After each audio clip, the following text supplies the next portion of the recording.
There's a special kind of pride that you feel deep down inside, a strength that seems to thrive in Lima, Allen County.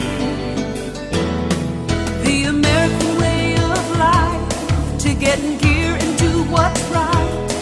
An unbreakable forthright link called real American strength. Lima, Allen County, real American strength.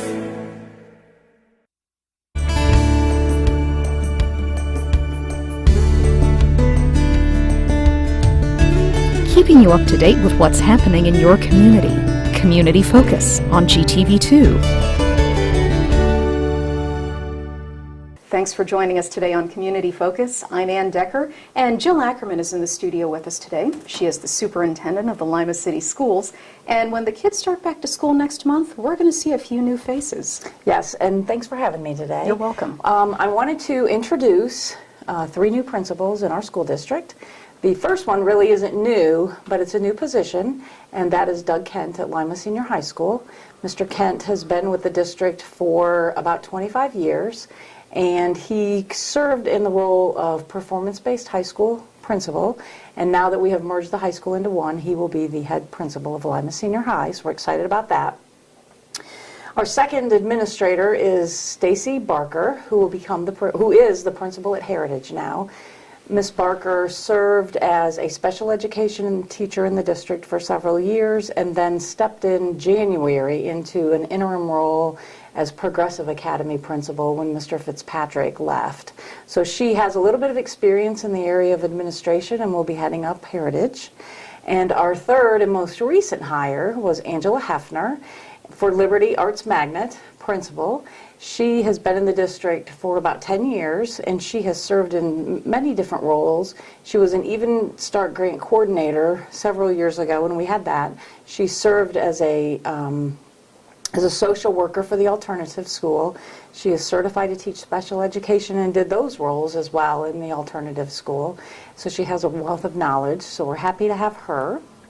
And then the other new face most recently for us is Alicia Anderson, who was our new school board member, but not really new because she served on the school board several years ago, even served in the capacity as president. So she was appointed by the board to finish the term that saw Alan vacated when he resigned earlier in June.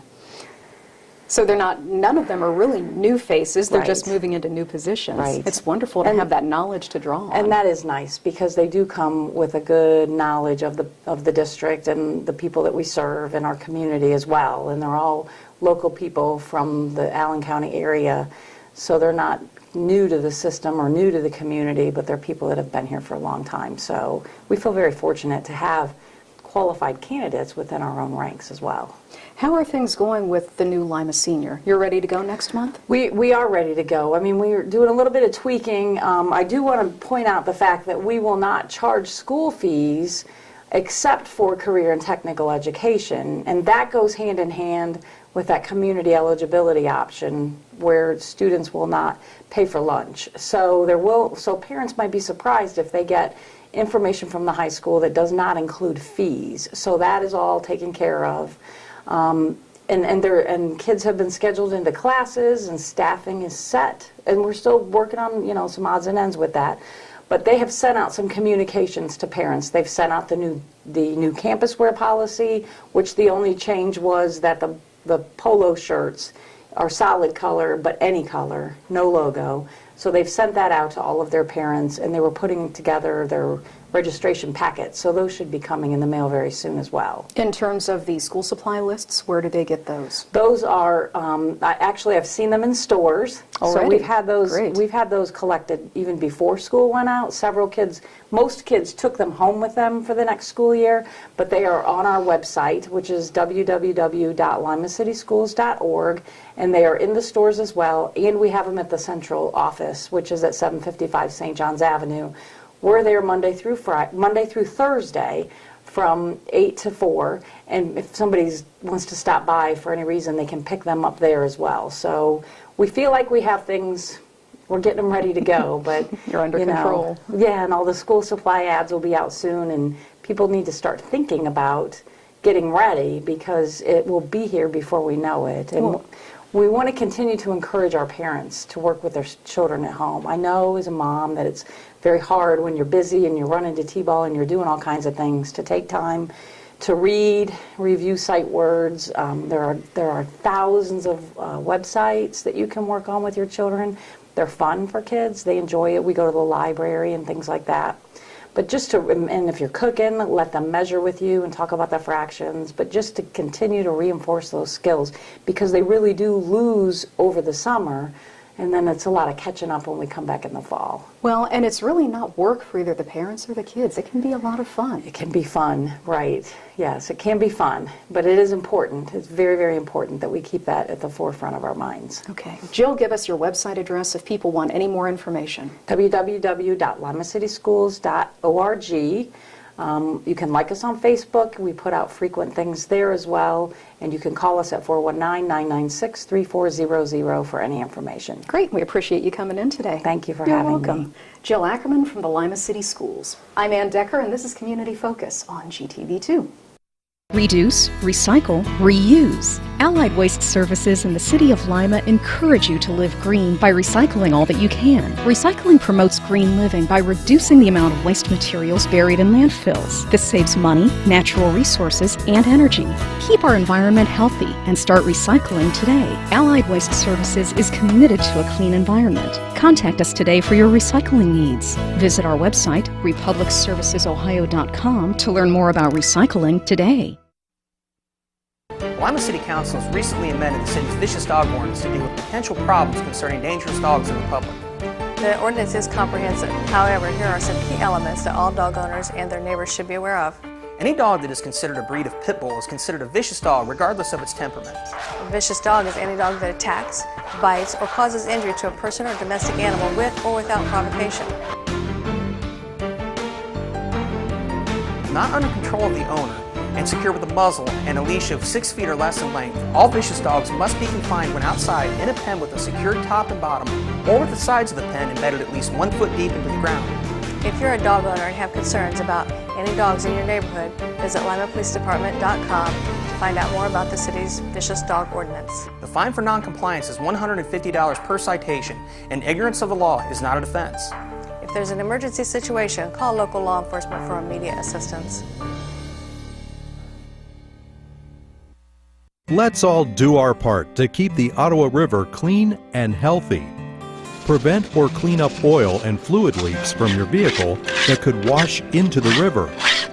Your actions matter. A message from the Allen County Chiefs Association. With the recent rise in juvenile crime, all Allen County police agencies are stepping up our efforts to reduce this with the enforcement of curfew laws. This affects anyone under the age of 18. Local laws may vary in age and time requirements among the villages, townships, and cities in the county, so please help us in our efforts by becoming familiar with the curfew law. Please check the websites on your screen for specific curfew information. Together we can make Lima Allen County a safer place in which to live and work. We're back on Community Focus. I'm Anne Decker, and I'm pleased to welcome the ladies from LACA today, Nicole Brewer and Phyllis Montrose. Thanks for being here. Thanks for having us. Your kindergarten camp starts up on July 8th. And that's a pretty popular program for the little ones. You want to tell us about it? It absolutely is. This is our 5th year running, and it is a program for entering kindergartners who have either had no preschool or had some preschool in either LACA or Lima City Schools. And it's basically a program where it's child geared, so everything that we do for the 5-week program is centered around the child's interests and the child's needs. Ultimately, our goal is to increase their social experience, which is better for them when they enter kindergarten, and then to have the crawl scores raised, which is an assessment that we do for entering kindergartners in the literacy area. What do you do with the children for the 5 weeks? Everything is project-based, so whatever, we start out with the theme of farm, and then we let them drive their instruction. The teachers, we have 8 amazing teachers, 4 from Lima City Schools and 4 from LACA, who listen to the children and guide them in the direction that they choose to go. Well, that really drives the exploration, the creativity, and when you leave it up to the kids, doesn't it? Absolutely, and it's hands-on, so everything is in that child's hand, and they get to pick what they want to create and have as a finished product at the end of the year, or at the end of the program. And how does that generally work? Well, some of the best things about Kindergarten Camp, as Nicole said, is a project between LACA and Lima City Schools. So the Lima City School teachers and Headstart teachers are in the classrooms together. They're learning from each other, so they're able to bring some of the social skills and the education skills that Headstart brings to the kids and the skills that Lima City already have, and it meshes those together, so it makes for a good transition into kindergarten. This is for children who also have never been in a public school classroom, so they're getting some experience in the school. They're learning some of the school rules so that their first day of kindergarten is not going to be scary and painful to them. This is just giving them that opportunity, you know, to get comfortable in that environment. What kind of a track record have you had with the past 4 years? This is the start of our 5th year. When we first started, we had 2 classrooms, and each classroom had 24 children. Then we moved up to 72, I believe, and now we're at 92. That's incredible. So we went from 2 classrooms to 4. Now, I know we're like right up to the deadline here, but is there still room if parents want to get their kids involved, and who is eligible? Absolutely. Anyone who is entering kindergarten. Anybody who's either, if you had experience or no experience, we welcome everyone. We probably have, I would say, 10 to 15 spots still available. So we are welcome anybody who wants to come in. Great. So anybody in the county, so if you're going to a county school or the city schools, you're welcome to attend Kindergarten Camp. And there are no income guidelines for this program? Absolutely not. We actually, this year, we are having transportation provided by Lima City Schools free of charge. So we have 3 centralized locations, one at Heritage, one at Freedom, and one at Independence. So if you can get your child to one of those locations, you can get transportation for free. Is there a fee for the kindergarten camp? Nope. Kindergarten Camp is funded through United Way dollars. Oh, wonderful. So they're providing everything they need, the supplies, the teachers, everything. Okay. If parents do want to get involved, how do they do that? They can reach me at Lima City Schools, and our number there is 419-996-3315. All right. We appreciate you coming in today. Good luck with the program. Thank you. You're welcome. Nicole Brewer and Phyllis Montrose with LACA. I'm Anne Decker, and this is Community Focus on GTV2. Help keep the youth of Lima safe by donating to Lima Safety City today. Hello, I'm Chuck Eichelberger from the Lima Noon Optimist Club. Safety City is a very important part of the Lima community. The Optimist Club is renovating Safety City and it needs your help. Donations can be made by going to the website limasafetycity.org. You can also send a donation to Lima Noon Optimist Club, P.O. Box 428, Lima, Ohio 45802. Help keep the youth of Lima safe by donating to Safety City today.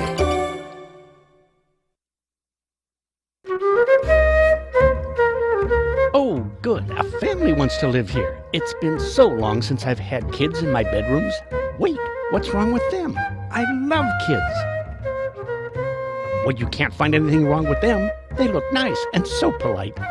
No, nobody's ever going to live in me if you keep turning people away. Been denied housing? Call the Lima Allen Council on Community Affairs. Our fair housing services will look into the complaint at no cost to you. Let's all do our part to keep the Ottawa River clean and healthy.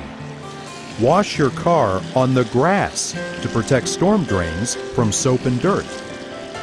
Your actions matter. Crime Stoppers is still active in the Allen, Putnam, and Van Wert counties. Our goal is to assist area law enforcement officers to identify and locate individuals who have committed crimes. If you have any information about anyone who is responsible for committing crimes, please call Crime Stoppers at area code 419-229-STOP. Crime Stoppers! Crime Stoppers! Make the call and pay Crime Stoppers! Welcome back to Community Focus. I'm Anne Decker, and Mike Caprella is in the studio today. He is with the City of Lima Utilities Department, and it's actually a pretty busy summer for the Utilities Department with big projects, and I guess even the smaller, comfortable projects that you're working on right now at Williams Reservoir. Yes, and hopefully this week we'll be installing some benches around the top of Williams Reservoir. We've had requests from the public to take a look at this because some people just can't walk almost 4 miles without being able to sit down and rest. And it's not so easy sometimes to sit down on the bank of a reservoir and get back up. So we've listened to, to the public, and we've purchased some benches, and we're going to probably be installing them this week. And we're going to probably place them in.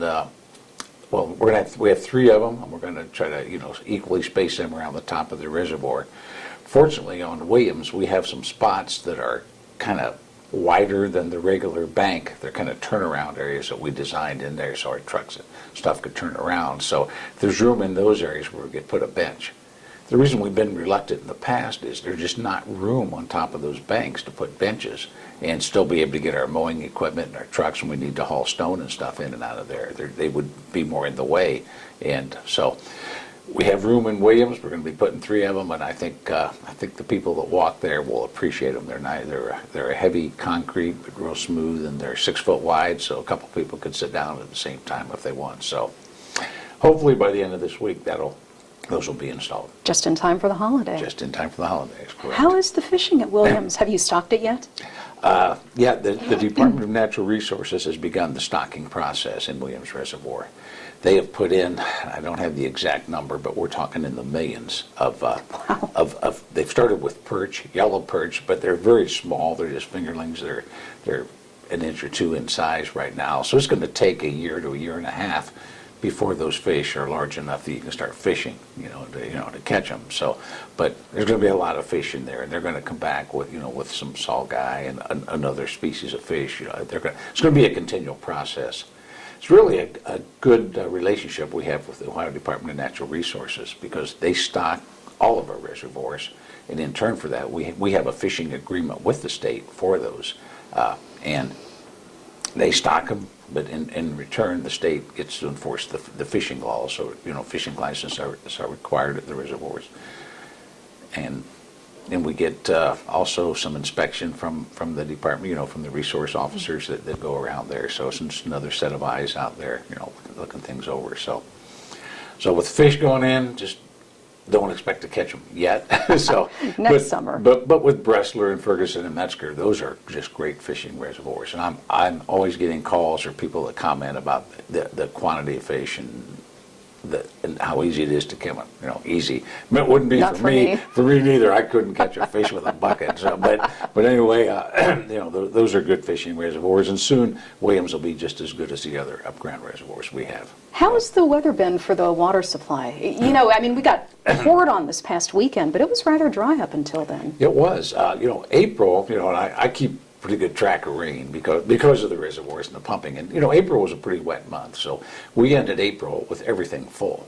And then May, it pretty much just dried up. And May, which is normally one of the wettest months of the year, we had very little precip in May. So we didn't do any pumping in May, and just till this last weekend, June's been pretty dry. And if you've noticed, your grass is browning out in June, which normally you don't see till late July or early August sometimes before it starts burning up. So, but again, with Williams Reservoir, with that extra 5.1 billion gallons of water we had out there, we weren't concerned at all.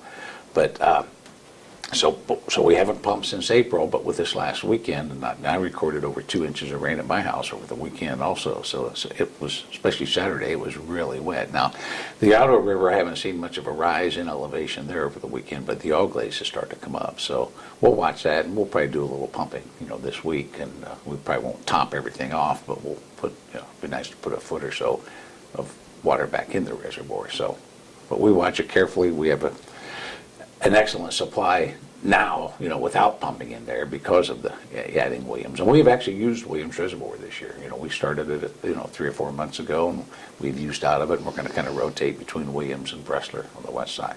All right. You have a couple other big projects taking water to Cairo and Westminster right now, too. Correct. How do those stand? Well, the one to Cairo is, the water lines are there, and the lines are, put in the community. And our crews within the next couple of weeks will be out there starting to put services in. I think there's about 220 accounts in that community, so it's going to be a lot of work for our crews to get all the services in. But by the end of the summer, I think everything will be up running, and everyone in that community will have, a public water supply. On the other corner of town, on the southeast side, we just completed the design on a booster pumping station What I mean by booster pumping station is we had a request here about a year ago from Rudolph Foods over in Westminster that they'd like to get on the public water system. So we met with the Allen Water District, and we have a for the city of Lima and the Allen Water District to undertake. But to get water to Westminster, it had to be, we needed more pumping, more pressure, because it's at a higher elevation and water just doesn't flow uphill without, more pumping. So when we built the elevated storage tank, the 8.5 gallon tank that we put out at Central Point and finished last year, we designed that in mind to have a booster pumping station there. So, by booster pumping station is we'll boost the pressure up so we can push it farther out and throughout the county. So we're designing a booster pumping station. It's designed, and we haven't went to bid yet, but and the water district has designed the pipeline from where they connect to our booster pumping station lines all the way to Westminster. So folks along the line that'll be, from the Central Point Industrial Park to Westminster will have the opportunity to tie on to that line and get public water, and also Rudolph Foods as the end user will be able to get water. So that project will probably be bid later this year, and a contract awarded probably early winter, and construction will either take place over the winter if the weather's mild, or early spring. And so that'll be done by next summer. Oh, wonderful. So yeah, there's still a lot going on. I thought when we finished the new reservoir and the carbon facility at the water plant, the elevated tank, that things would slow down, but not happening. We just keep rolling along, and there's a lot of projects, and that's just on the water side. And we have a lot of stuff going on the wastewater side also. So, if people do want more information about anything going on in the utilities department, the website's generally a good place to find it. Yes, yeah, there's a lot of information on the city website, and if you don't get the information you need off the website, there's phone numbers and names you can contact. So that's a real valuable tool for the community. So look it up on the website, which is www.cityhall.lima.oh.us. I think. No, that's it. yeah. I don't look it up myself. I don't. Yeah. So. Well, just bookmark it. You don't have to remember there it. There you go. But that is a good asset. All right. Well, we appreciate you coming in today. Thank you. Thank you for inviting me. Bye. You're welcome. Mike Caprella with the City of Lima Utilities Department. I'm Anne